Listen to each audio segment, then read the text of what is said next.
It seems like switching to Chipotle, that the death of that company was greatly exaggerated. I mean, Brian Niccol, the new CEO from Taco Bell, seems to be one heck of an operator.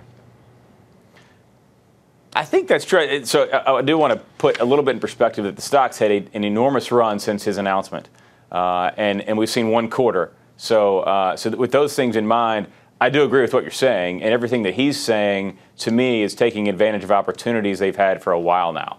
So when you think about Chipotle only having a small percentage of its business being digital or catering or order ahead, that really is a huge opportunity. They're refocusing on that now, or I should say focusing for the first time on that now.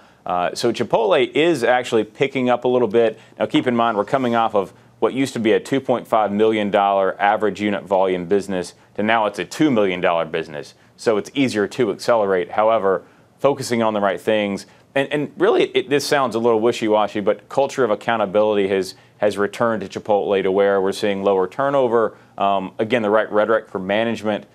So I think the story here is picking up.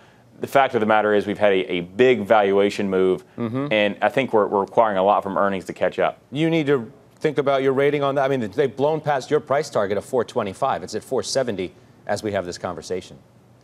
Yeah, so that's one we're definitely always reassessing, because fundamentally things are good. Do you want to pay 50 times earnings and assume that margin expansion continues and gets more aggressive over time? So we're reweighing that. We're really more focused right now on what we think is an accelerating low-end consumer. So the Burger King, QSR is the ticker, what we're focused on there.